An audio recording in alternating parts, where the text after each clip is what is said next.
So there is a new Tableau community Slack channel. So obviously this is the link here and it's open to everybody. So we encourage everybody to join in the conversation. There's lots of resources there and lots of people to kind of connect with and get to know. So Dreamforce, if for anybody that's interested, is this October in San Francisco, and Tableau conference, again, back in San Diego next.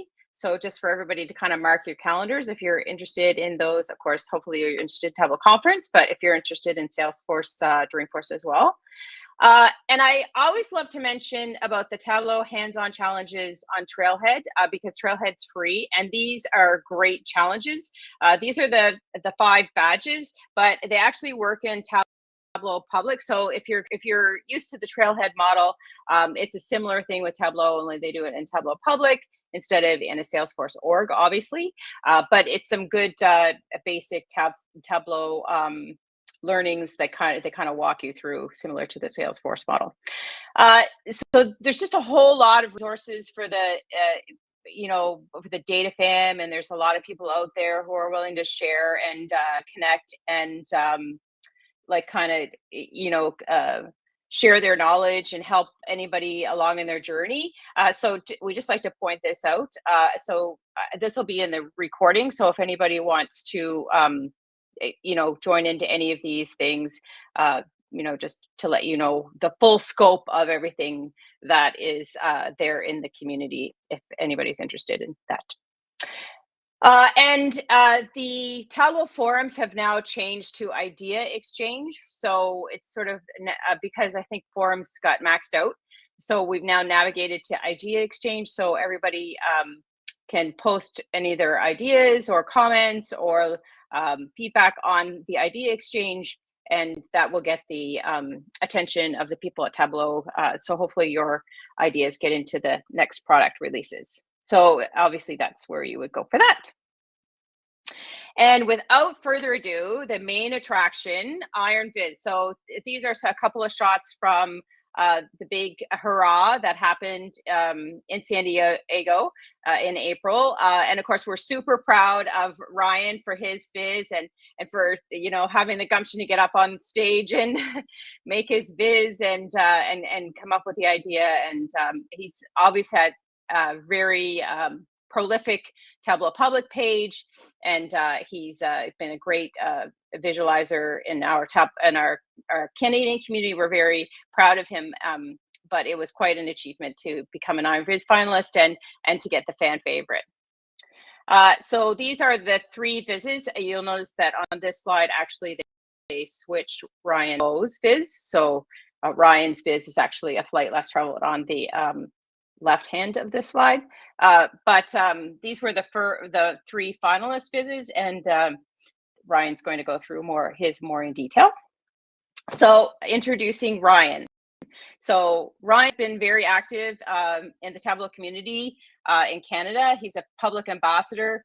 Obviously, we're here because he's an Iron Viz finalist, but he also co-leads the Sports Tug now, which I think is new this year, Ryan, or was it last year? Last year. Yeah, last year. Okay. Like I said before, his Tableau public profile is very prolific. So he's had 9 visited days, 3 Iron Viz top 10s, and lots of really interesting visualizations on his Tableau public page, which I kind of put there at the bottom. So without further ado, Ryan, I will hand it over to you.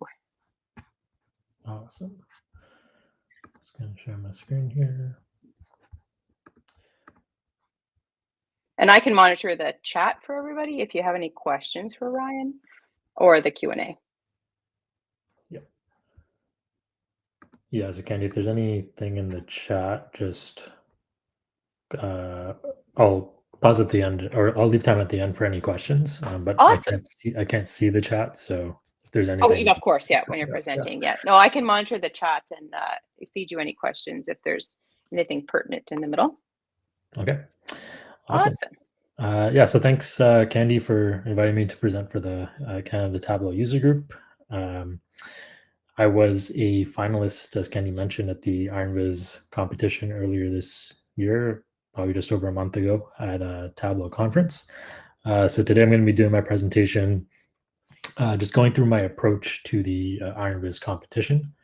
Um, be going through the ideas and the approach that I had for my visualization, and also some lessons and tips that I've learned along the way.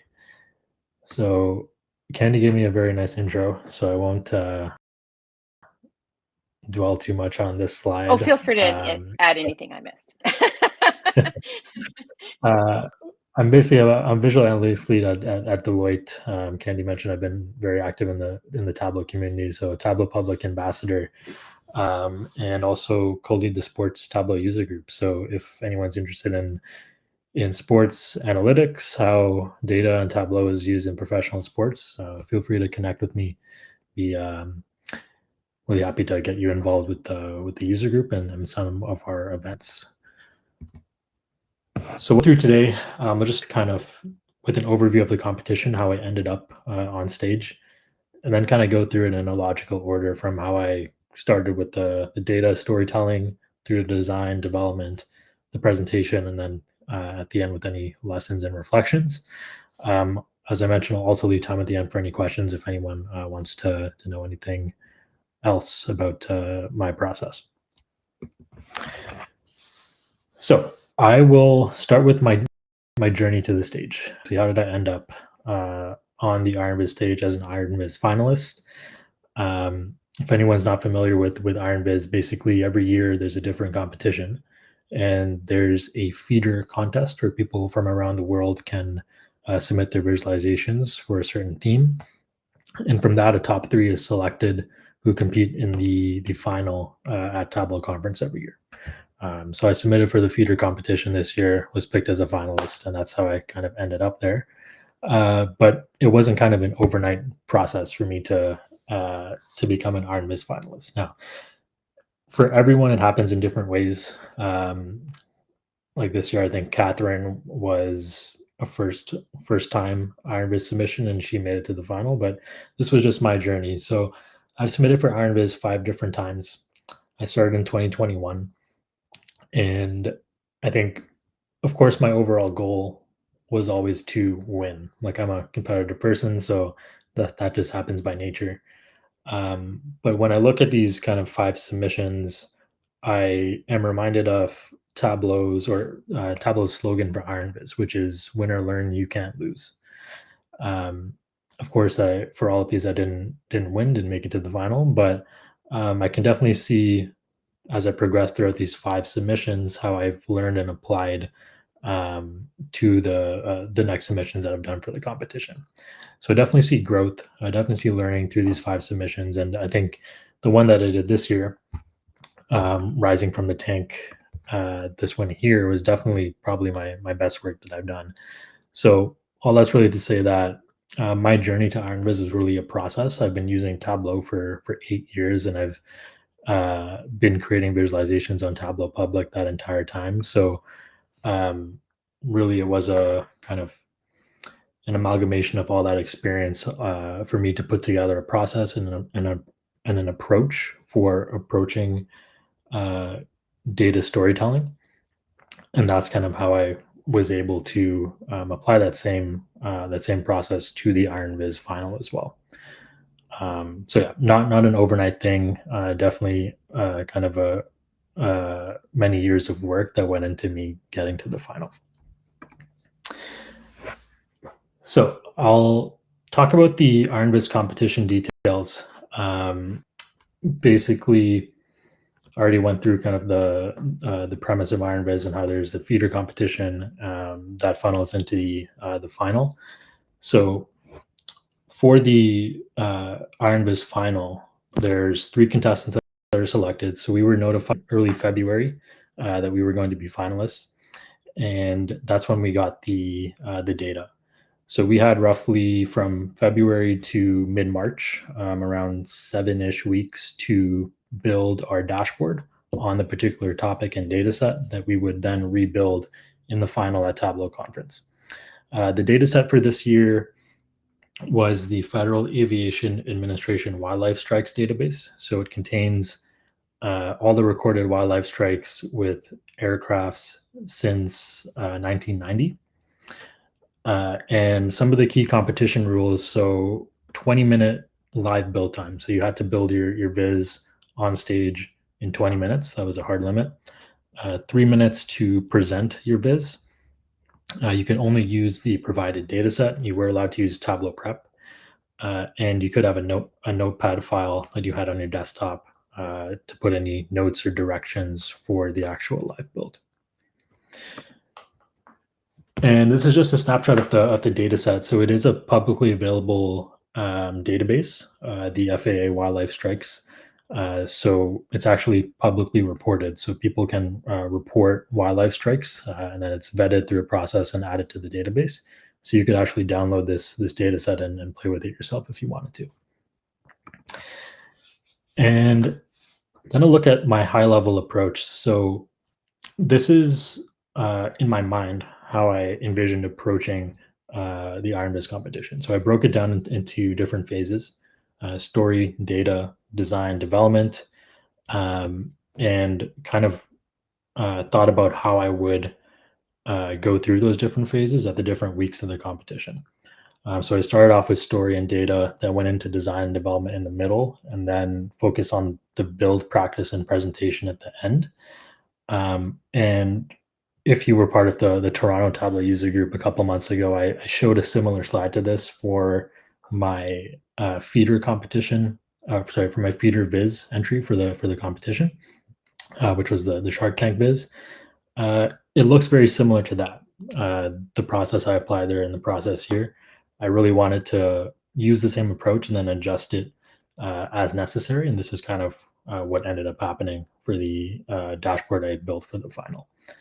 The key kind of points to mention here are specifically around design. I really think design is a crucial part of the visualization process. You need to have good design in order to communicate information well. So it is an iterative process as part of my approach.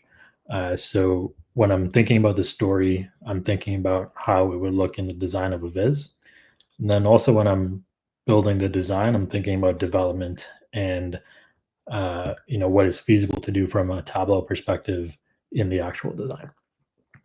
So that's why there's this kind of overlap here, which is actually very important for the entire process.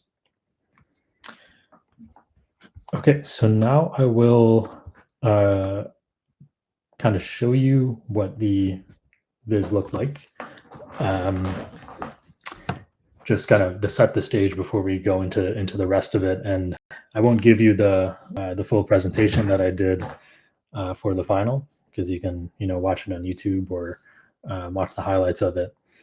And it's also very stressful for me to do once again, so I won't give you that full presentation, but I'll walk you through kind of what my idea was and how that was reflected in the final viz. So the stat that really stood out to me was an average of 30 birds are struck by planes every day.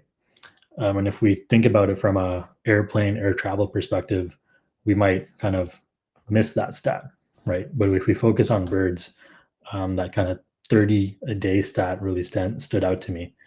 And that gets even higher when it's the migration seasons for birds, which is in the spring and fall. So if we put ourselves in the shoes of a migratory bird, how would we use this data to ultimately help us migrate safer?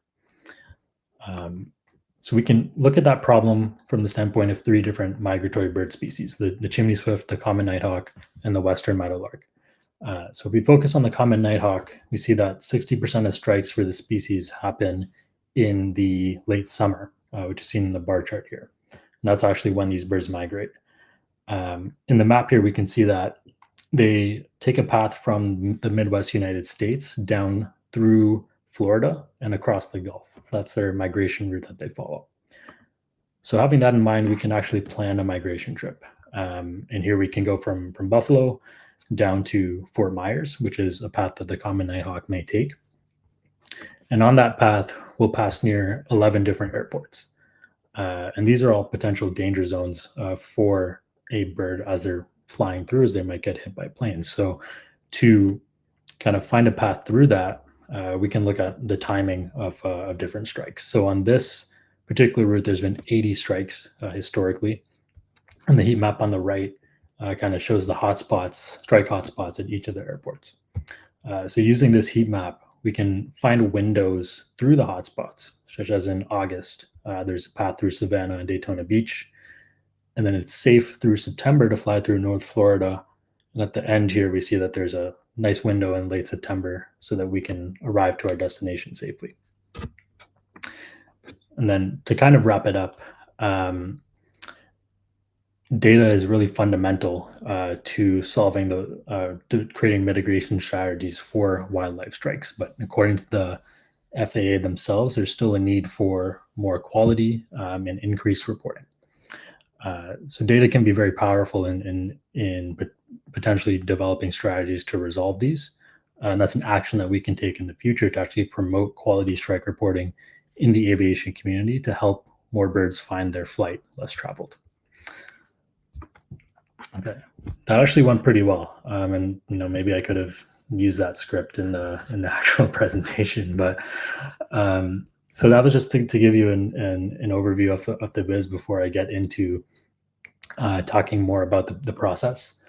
And first, I'll start with data preparation. So, as I mentioned before, we were allowed to use Tableau prep. We could take the provided data set, do any transformations or manipulations we wanted, and then use those hyperfiles in the actual Tableau desktop build. So I took full advantage of this. It's often best practice when we think about just ways to build reporting that you push anything you can into the data source itself and leave a lot of the processing outside of Tableau. So I really applied that same kind of thinking to IronViz. Anything that would take me time to build in Tableau desktop itself, I tried to do it in Tableau prep. And this is what my prep flow looked like. Not the cleanest, not the best organized, but essentially what I created here were a series of aggregated and filtered tables that I connected to in Tableau desktop to build a data model. The reason why I did this was, I guess, number one, I was telling a very focused story, right? I focused on 3 different bird species. I focused on the migration window from August to October.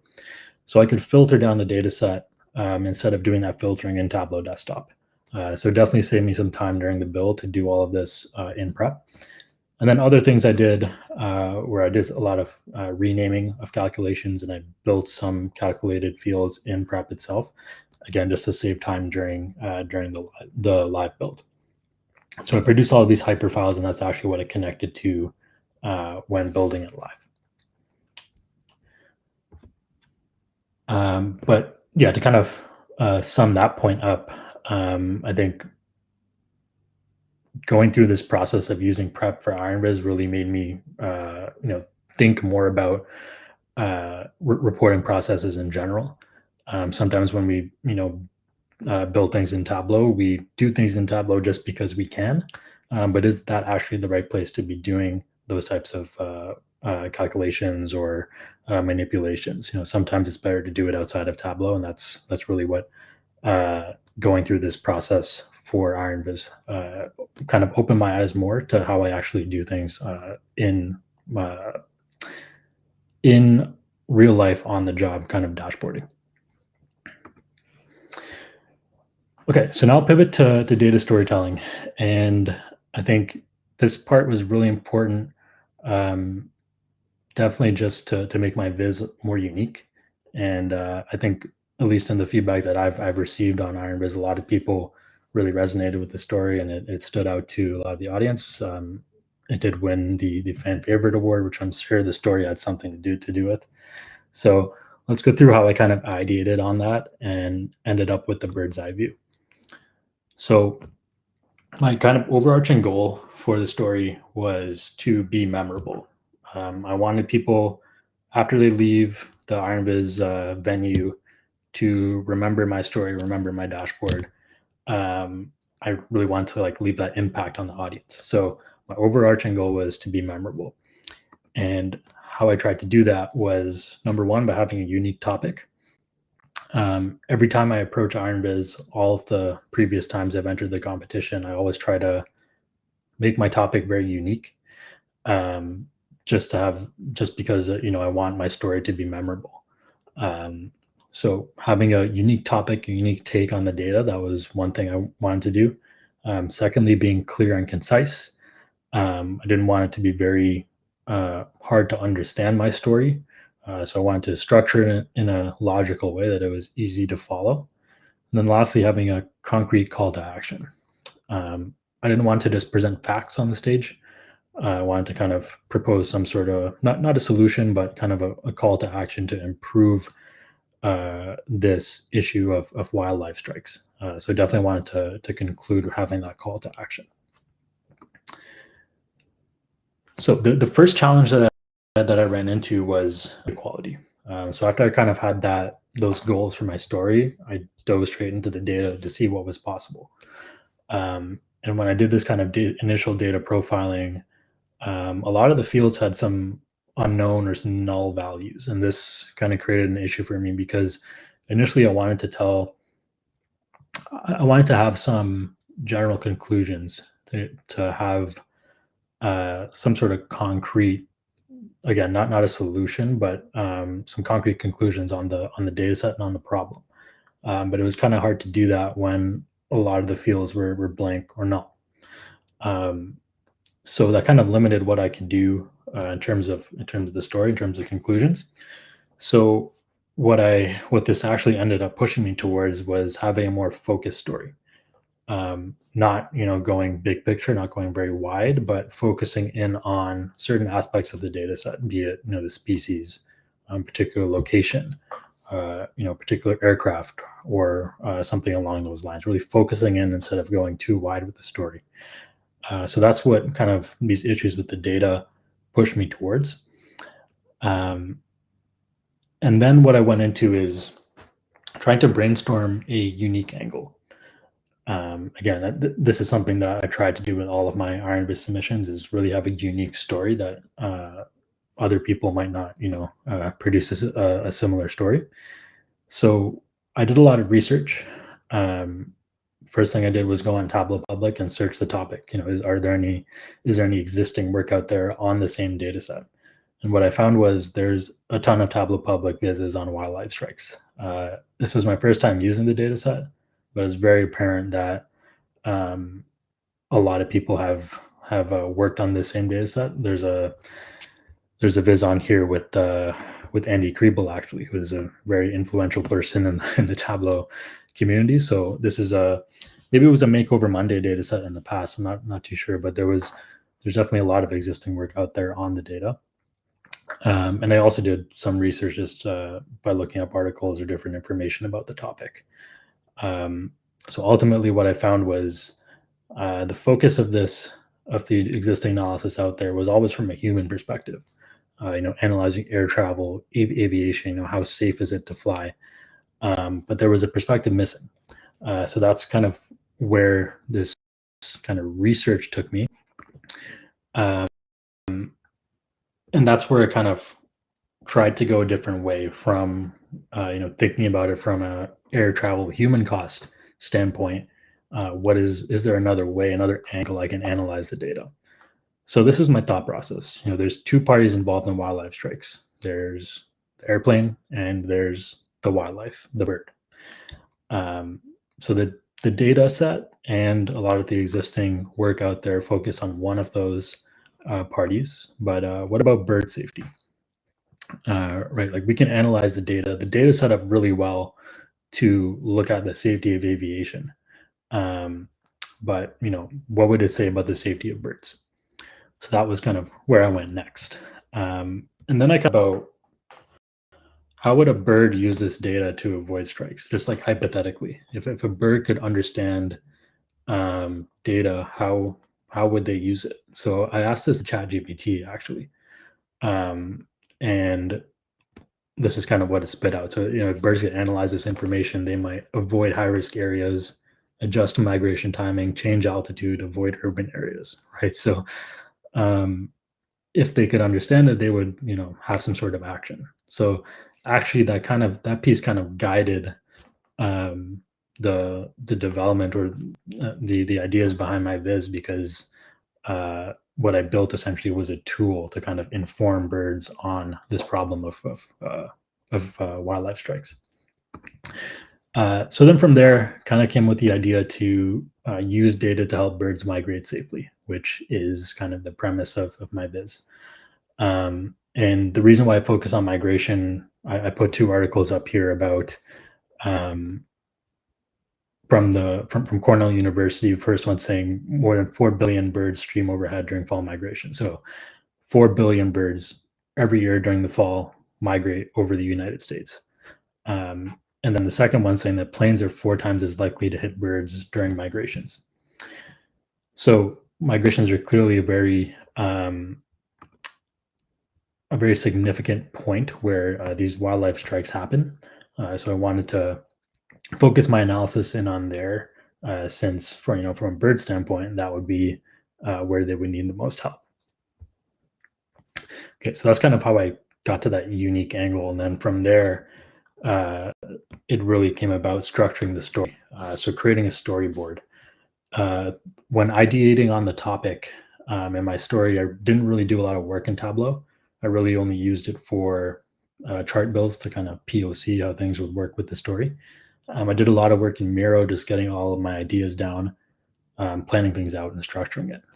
So this is just a snippet from my Miro board, looking at how I thought about the story. So having some sort of landing page where then you can select a species, select your origin destination, and then originally my outputs were like the best days for a bird to travel or what planes they should watch out for. So this was very like early on in my ideation process. And then it came to this, where I kind of mapped out the user journey in terms of structure. And here you kind of see the viz starting to take shape. So I have the again just the intro, setting the context, then coming to the species selection, origin and destination selection. You see here I have a map, and then here showing that kind of path on the map. Page 4 showing that strike report. You see these are very like early stage POC chart builds of the heat map, and then lastly having a conclusion. So this is kind of structuring the story in kind of like a storyboard, which was the main output of my storytelling phase. So to kind of sum up this point here, I think what I took away from the story is using data not just to analyze a problem, but to experience it from another point of view. Sometimes the data can tell you one thing, and it can be very obvious, but you can always look at a different perspective that can also produce a great story.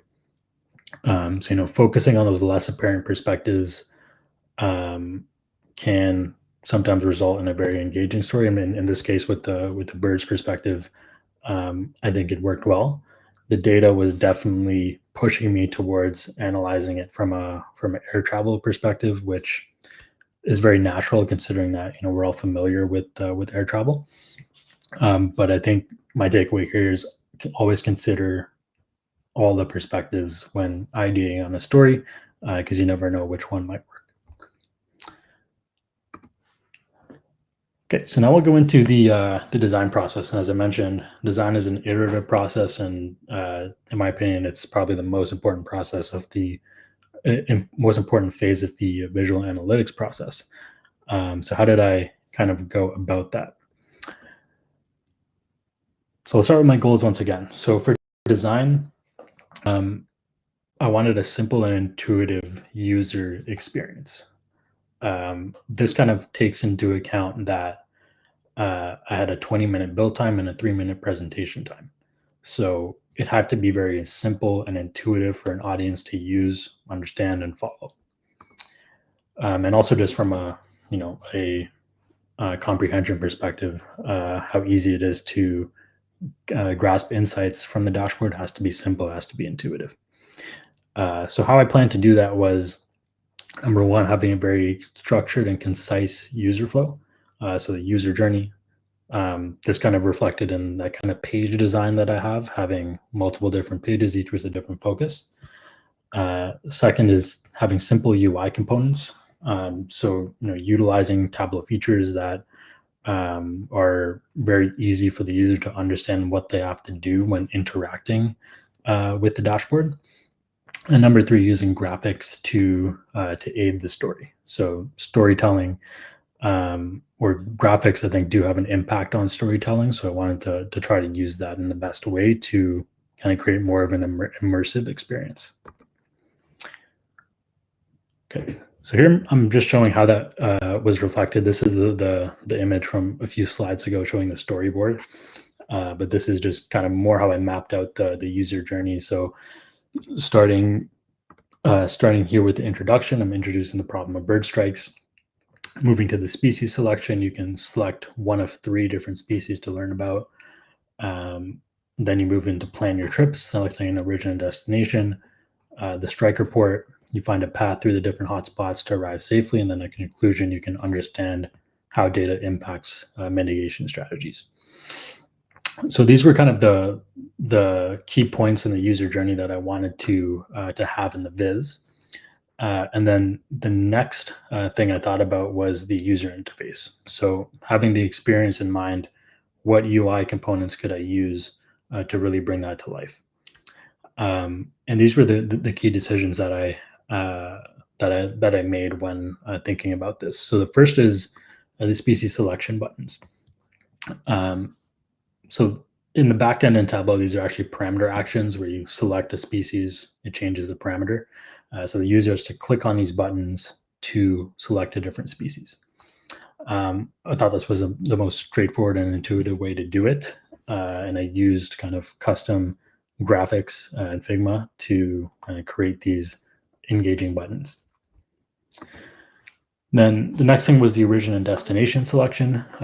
So again, similar to the species buttons, these are parameters in the backend. So selecting your origin and destination airport, you click directly on the map to select. Again, it's very, at least to me, I thought it was a very intuitive way for the user to select an airport. And then also viewing the travel path on the map itself using the line buffer calculation. Button navigation. So this was a pretty key component of the viz to navigate through the different views on the page. Very simple though, just using a button in the bottom right. As I'll talk about later on, this is actually all done in one dashboard. So the button actually changes a parameter that is linked to dynamic zone visibility, but won't go into that too much right now. And then choosing simple chart types. So in my viz, I had 5 different chart types. So I had area charts, bar charts, maps, Gantt charts, and then they called it on stage a subway stop chart, which I'll go with. I'm not sure what you would actually call this, but we can go with subway stop. I really wanted to have simple charts so that it was easy for user to get the insights from the charts. That's plain and simple. That's what I wanted to go with. I didn't want to have anything too complex that required explanation in order for the user to comprehend. So I think the most complex thing I probably used was the Gantt chart, which I don't think is too hard to understand. So that really just comes from me wanting to pick simple charts so that it's easy and quick for the user to understand what I want them to from the visuals. And then the last point, using graphics and imagery. So I think graphics and imagery really help storytelling.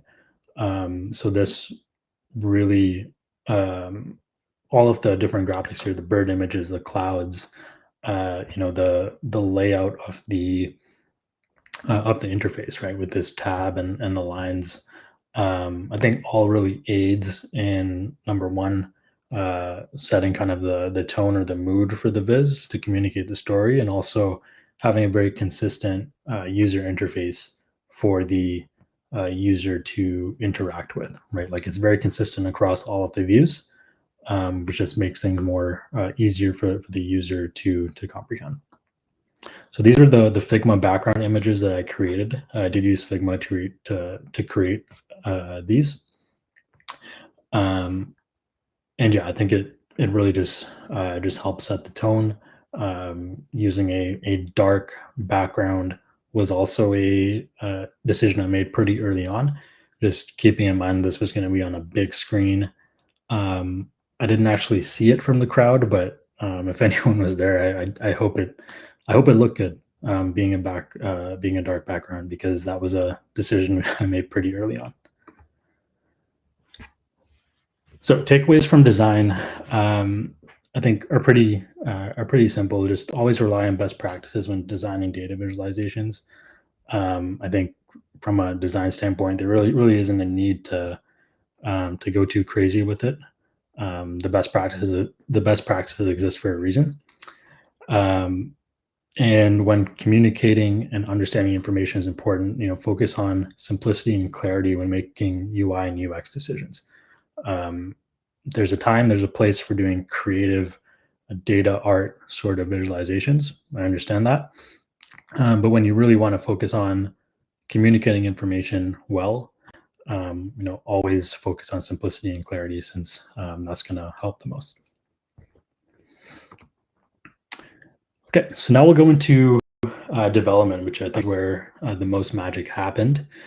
And I'll start with the goals of what I wanted to do for development, and it was pushing the limit and being efficient.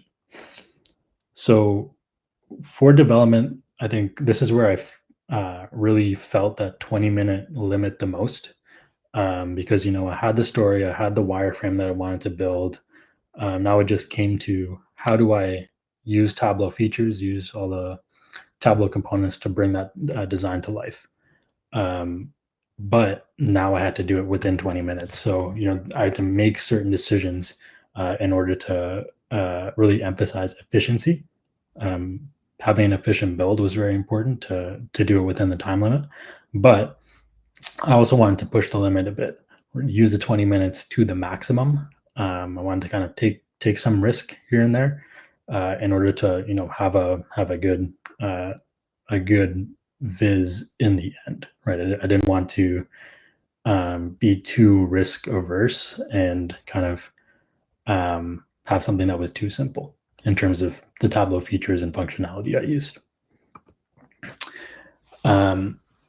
So yeah, basically what I said there, balancing complex and simple, that's something I tried to do, and also build organization. That was also something that was important for having an efficient build, which I'll talk about in a bit. So I already showed it before, but this is what the viz looked like. So I showed you the background images a few slides ago. This is what it looks like with all of the components in.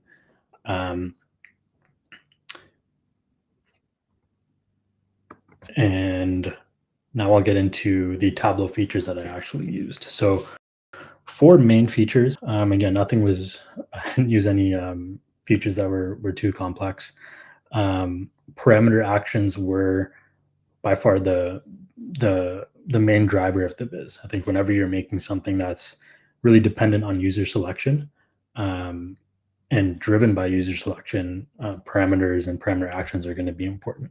So I'll just let's go over to the dashboard and show you quickly. So if I just open up my actions pane here, basically 4 different parameter actions really drive the whole viz.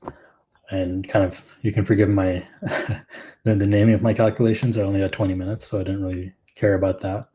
But I had a parameter action for the species selection, origin, destination, and a parameter for the story. This parameter for the story is the one that triggers the dynamic zone visibility for the proper view to show. So basically 4 parameter actions that drive the whole dashboard.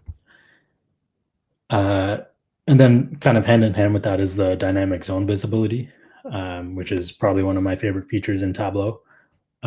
Based on the parameters that's selected, you can show or hide different components on the dashboard. That's something I really relied on for this viz. It is the feature that allowed me to have everything in one dashboard.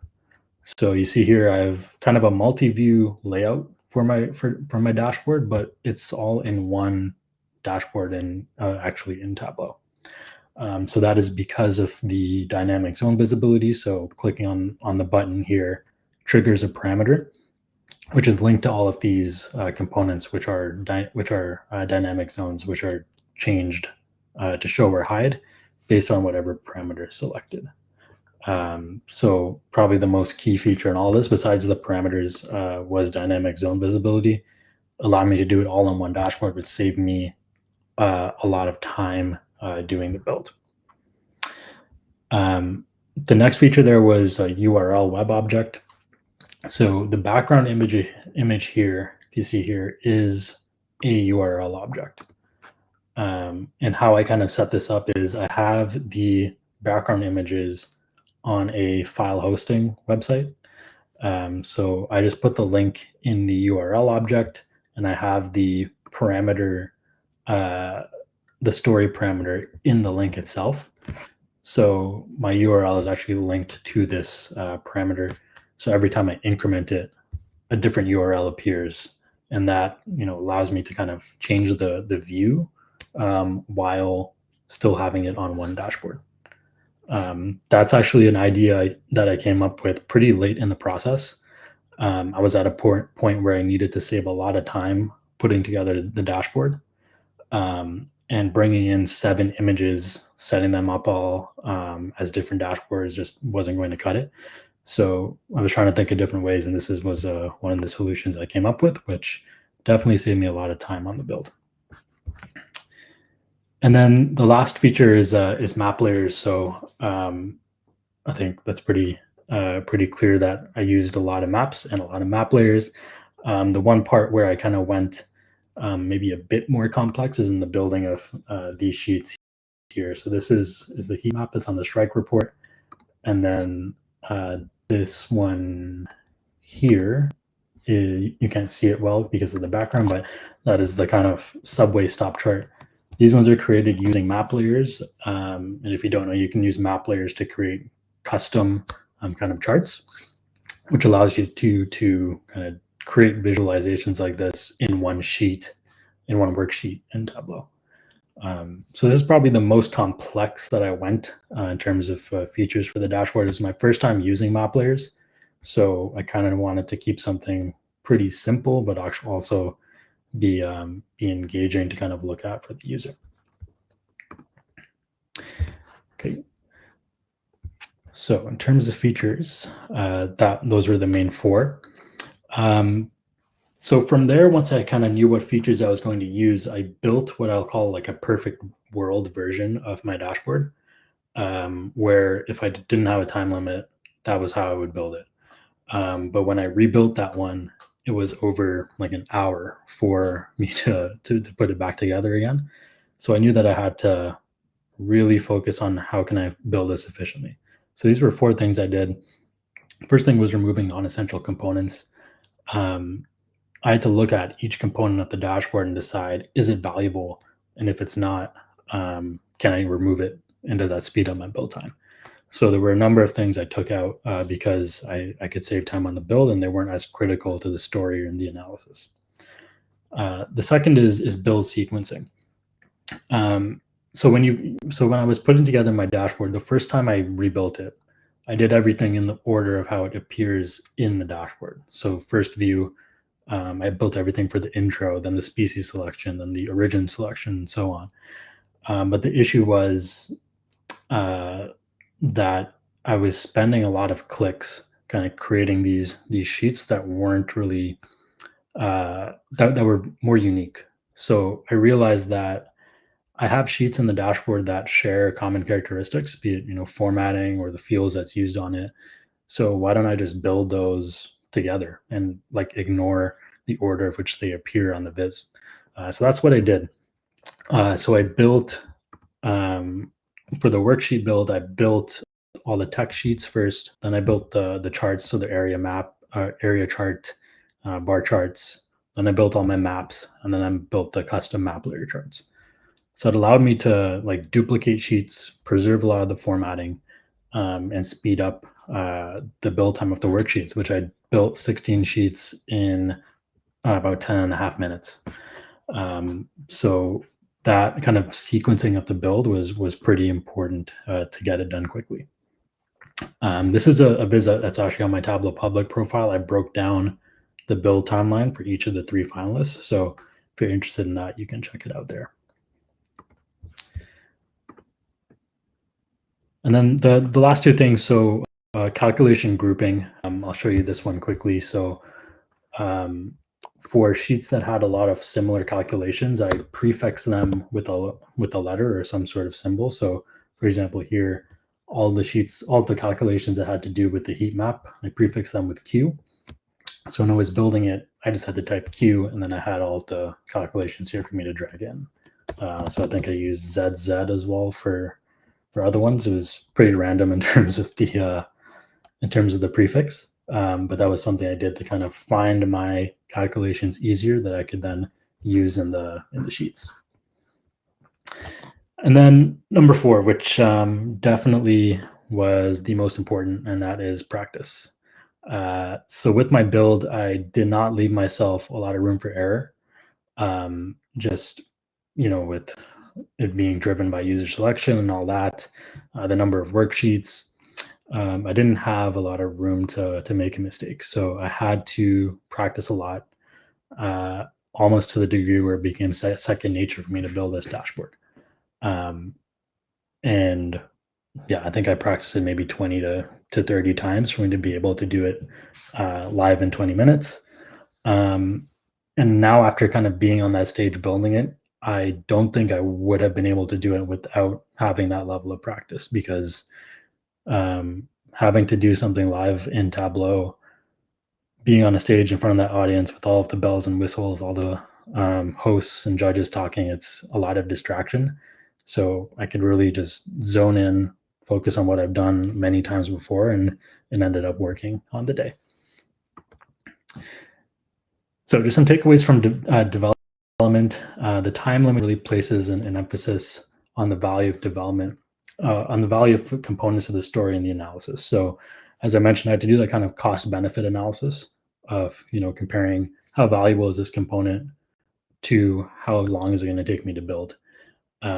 So kind of going through that exercise really makes me think about, when building visualizations, how valuable are certain components, right? Are we, including them just because they look nice, or because we want to show how that we can do complex things in Tableau? So I think, to me, it makes me focus more on how valuable things are to a dashboard.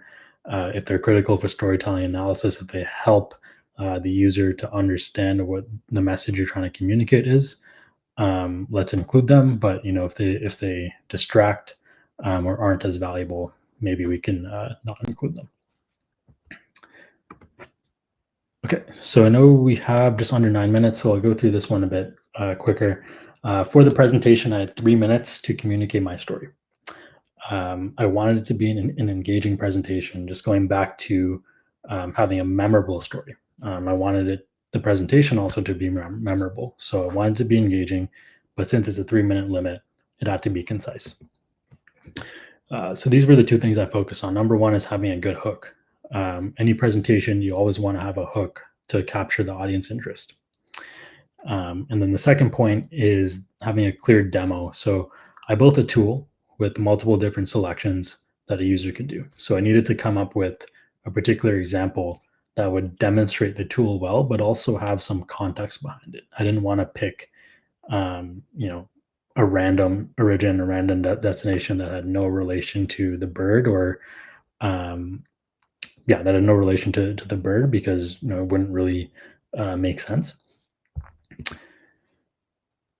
So for the hook, you may have seen in my presentation that I did live, I really emphasized the bird perspective. I embodied the bird and really spoke from their perspective. So that was a way to kind of throw a curveball to the audience to kind of grab their interest right from the start, which I think worked pretty well. And then just regarding the demo, I picked the common nighthawk flying from Buffalo to Fort Myers, and there was reasoning behind that. And mainly it's because it's models a real migration path for the common nighthawk. Like that's a route that they may take, but it also demonstrated the analysis from the viz pretty well. So the heat map example that I walked through, showing the windows and the strike hotspots, that particular example demonstrated that very well. So that was the reason why I picked that example. And this here is just showing that migration routes. On the left is the migration routes for the common nighthawk, and on the right is what I did in the presentation. So it kind of models roughly a path that bird might take. And so the together moment, and if you were there live or you watched the recording, I had a moment in the presentation where I definitely slipped up, and I wanted to bring this up here just to kind of talk about the community aspect and how supportive that audience is actually when you're on stage doing RNViz. Of course, public speaking, it can be a really scary thing for people. Speaking in front of an audience that big, it was my first time speaking to that size of audience. But having gone through that kind of slip up, and hearing the audience kind of cheer for you and lift you up, and want you to succeed and do well, it definitely speaks to how supportive the community is. So that's one thing I can really say about RNViz is everyone wants you to succeed, even though it's a competition. Everyone wants to see you do well and really put your best foot forward. Oh, okay. So I'll just wrap up with some lessons and reflections, basically on the competition. I think in general, just with the advancements in data visualization, with like Gen AI and things like that, seeing where kind of the software is going, IronViz really invites you to kind of step back, right? Putting you in a 20-minute limit to build the dashboard live. You really have to go back to the reason why we do data visualization, right? To communicate information to an audience, emphasizing simplicity, emphasizing clarity, and all the other kind of best practices that we know. So I found that aspect really challenging, and it was a very welcome challenge. And I think looking back, definitely a very valuable experience. But there are things that I'd like to pass on to you as well. So I won't dwell too much on this, just given the time, but I did go through an exercise where I looked at my viz and kind of reflected on what worked, what didn't work, and what I changed. I think with any kind of project that we do, it's always good to kind of have that feedback loop. So this is just kind of some ideas I put down. Also, I want to say here that the process that I went through definitely was not perfect. That there were challenges I faced. There was times where it was a bit stressful. So what I did here and what I presented is kind of just how it went. But there's definitely things I would change from my process if there were times if I could do it over again, and that's what I've captured here in the right-hand column.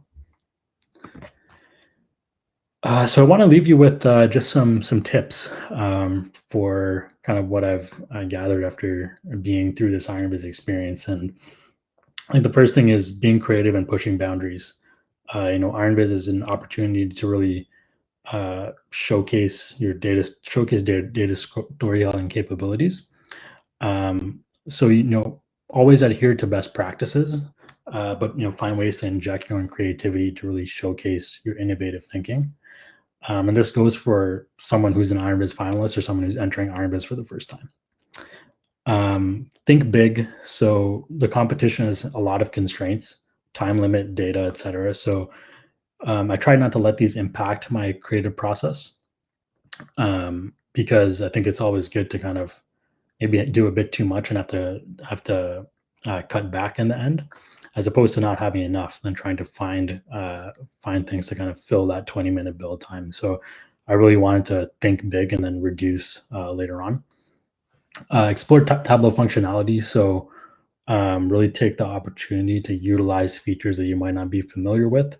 You might find features or techniques that can really elevate your viz, which for me was map layers, for example. And I mentioned this one before, but embrace the community support. Everyone wants to see you succeed. The big audience might be a bit scary. You might be a bit hesitant to do it at first, but the community will be cheering for you no matter what happens, even if you happen to stumble like I did during the presentation. And lastly, you don't have to be on stage to experience this challenge. So this is something I thought of pretty recently, and it's that yes, Iron Biz is a big production where you do a live presentation, you build your dashboard live in front of a huge audience. But to kind of have that experience, you don't have to be on stage, right? You can kind of apply creative limitations, apply restrictions, creating a dashboard on your own, and kind of have that same sort of challenge. Like for example, you can time box yourself to build a business in an hour or 2 hours, and see what you can do, right? So you can still experience that challenge in different ways, and it really is a great exercise of how well can you tell the data story, and kind of improving your knowledge and your ability to make the most out of Tableau features, some that you might not be as familiar with.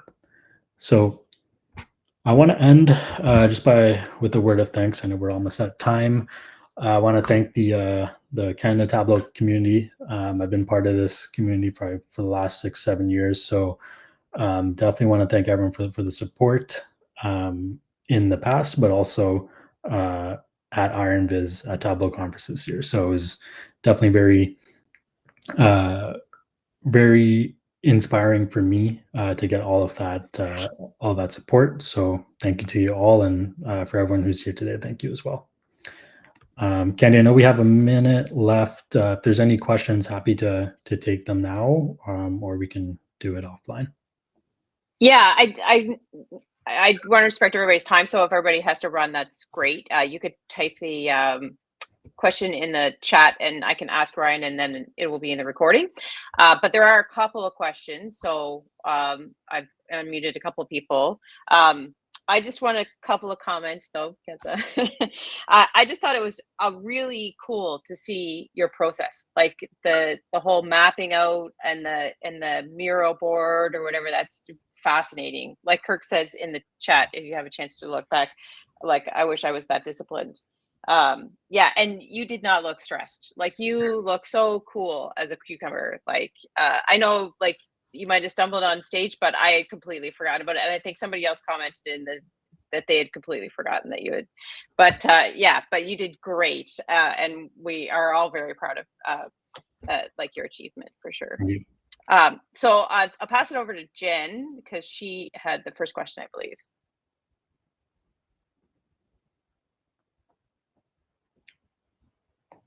Jen, maybe you're muted. Shepherd? About the feeders? Yep. Yeah. Hey, Ryan, I was wondering, you mentioned you're a competitive person. So I'm wondering if you're still interested in competing in the feeders, even if that means you're not really competing anymore. I don't know if you can win again or if you can compete again. Yeah, I mean, I think I'd be interested in doing it again. Again, I'm not sure. I don't know if there's ever been a kind of back-to-back finalist or someone who's been a finalist multiple times, but for me, it's about the creative process and like data storytelling in general. So if there's a topic that I'm really interested in, then more than happy to participate. Yeah, that's great. You do such good work. Hate to see you not contribute. Thanks, Jen. Appreciate it. Candy, should I go? All right. So, Ryan, I had a question, actually two, but the first one's silly. But the real one is, why would you feel the need to layers for the heat map? Was there a specific reason why you wanted to be pixel perfect? Yeah, I think the map layers just allowed me to get that the bubble chart beside the heat map. So I think when designing this, thought of it'd be interesting to kind of combine those two views. And I think I did want to show a bit of complexity in how I build stuff in Tableau. and map layers was something I hadn't used before. So, I'd used it, but not to create custom charts. So just for those two reasons, I wanted to have something a bit more technically complex, but also not just having it. I want to have some intent behind having something more technical in my biz, which is why I went that direction. Okay, O'Brien, I think you had a question next.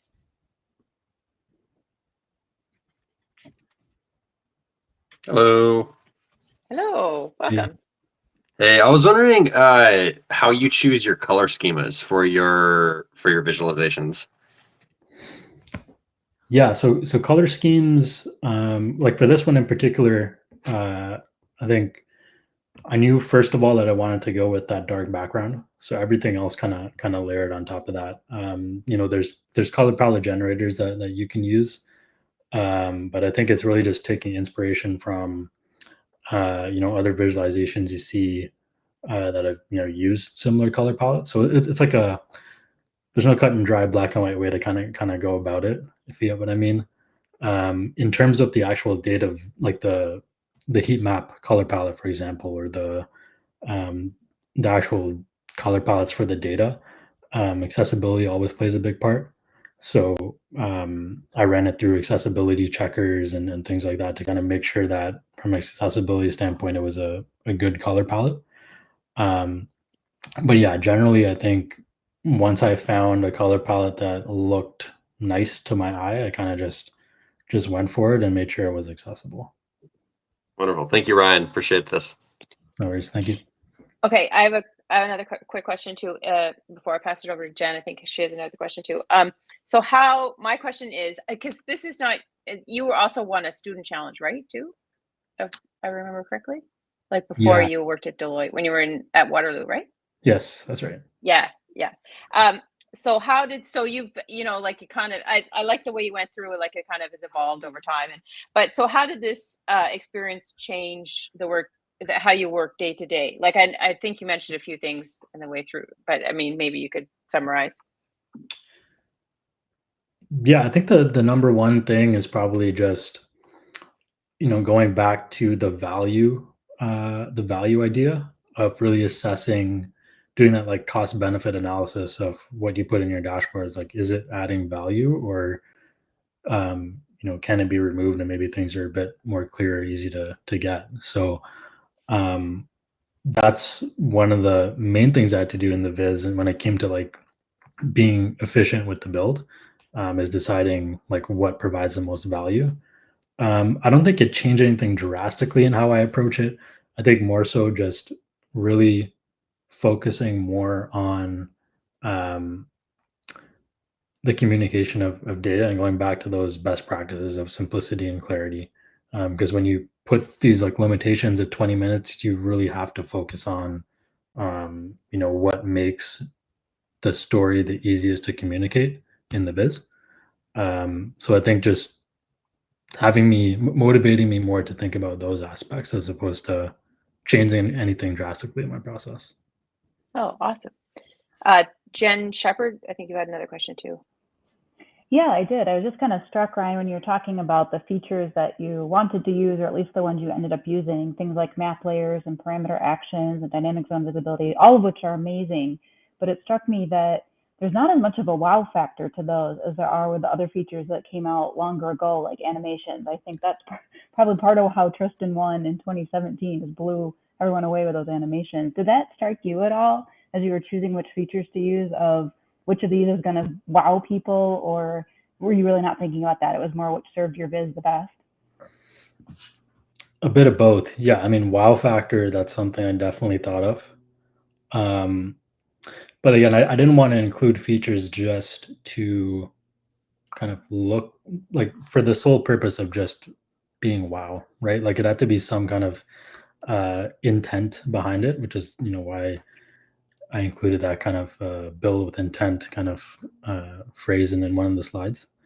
When I had my biz together, I kind of questioned, like, is this wow enough? But I thought my story and kind of the the structured kind of user driven nature of the dashboard would be wow, as opposed to like having some fancy chart type, for example. Awesome. Well, thank you very much, Ryan, for sharing your experience with us and for sharing your like whole thought process. I think you know, it was very interesting to me to, you know, see somebody else think through something, and I think it's made me a bit more thoughtful about how my process works. But yeah, so thank you very much, and congratulations! It was such an achievement, to especially the fan favorite. We're very happy for you, and yeah, pretty excited. Yeah, no, thanks, Candy. And I just want to say, if anyone voted for me for fan favorite, definitely thank you. I really appreciate that.